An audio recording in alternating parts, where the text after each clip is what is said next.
Paolo Banchero essentially signs a 5-year extension, 238 million, but it is eligible to go up to 289 million dollars if he's eligible for the Supermax, which I think he has to make an All NBA team or something or win one of the major awards. But especially when you look at the East, and especially when you look at how good Paolo has become, he probably will make an All NBA team, or at least one of the all, either all defense. You know what I mean?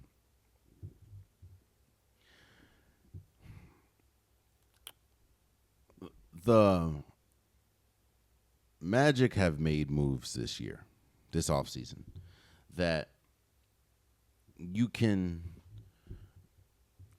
you can point to and say, oh, they're trying to win now. I think a lot of teams, especially in the East, are in that win now mode.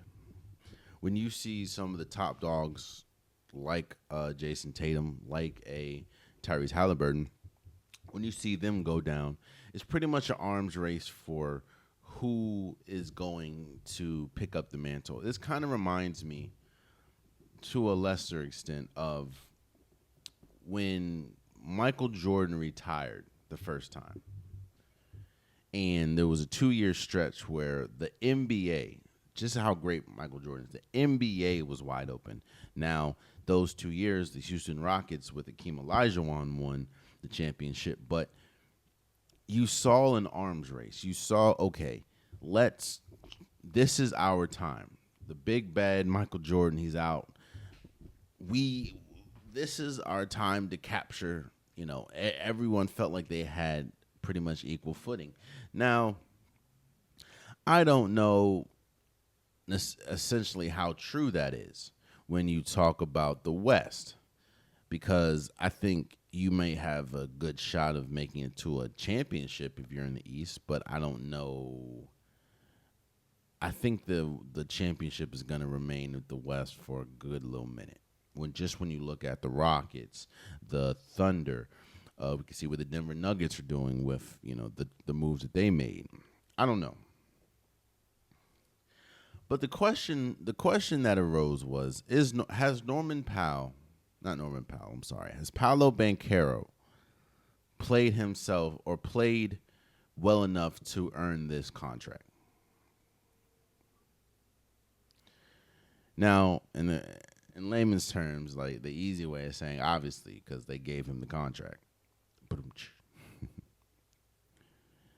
But this move and the move we're going to talk about next all has to do with the second apron.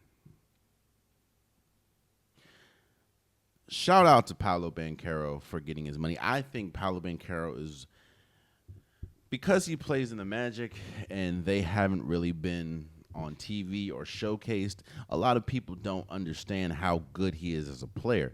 I do think that there are still limitations to his game, but Paolo is far and away the best player on the Magic, and I think that they have a much better shot of at least making a championship with him than without him. And I think that he deserved his money and deserved the extension because he's just been that good. Which is crazy because we knew coming out of Duke, we knew when he came out of college that he had the potential and he had the body frame to be good, but we didn't know that he was going to be this good this early on.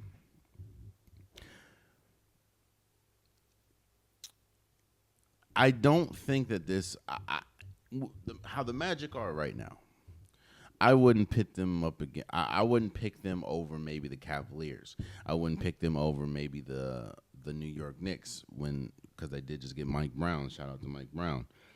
So they have a head coach, but we'll see what they look like, with Mike Brown. But as we're seeing, these teams are an injury away.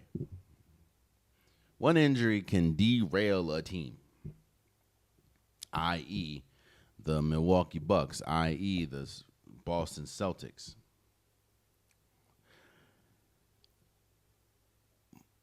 But it's very important for teams to sign players now because it gives them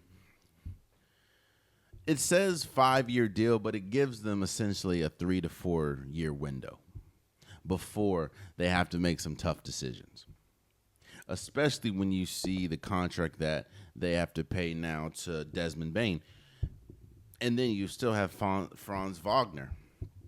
This is for sure a win now move. And you're seeing a lot of those win now moves because, again, the injuries that have affected the West or the East. And I think Paolo Banchero more than deserves this. Again, I don't think just because I don't think you're a championship caliber team, or just because I don't think that, you being the best player on the team essentially spells championship. I don't think Paolo's a superstar, but I do think that he's good. He's the best player on the Magic, and he's had a great career. And I think that he has earned that money. But you're seeing, I don't know if you noticed, but you're seeing a lot of people sign their contract extensions this year, like a Shai Gilgeous-Alexander, like a Paolo Banchero. That is because teams are being smart. And teams understand, this second apron is going to kill us. Let's get in front of it, or let's push it back. And you're seeing Paolo Banchero as one of essentially the Magic understanding. All right, we got to pay Paolo, we have to pay Desmond, we have to pay Franz. Let's push back those uncomfortable conversations for maybe 3 to 4 years. Again, I agree with what Draymond Green said about the whole dynasty things. To a certain extent. Oh man, you stayed to the end of the video. I appreciate you. If you like what you saw, be sure to hit that subscribe button so you'll never miss any content from your boy. You can also go back and watch past episodes, past clips, and don't forget that the Unpopular Podcast new episodes drop every Wednesday and Saturday. Appreciate you.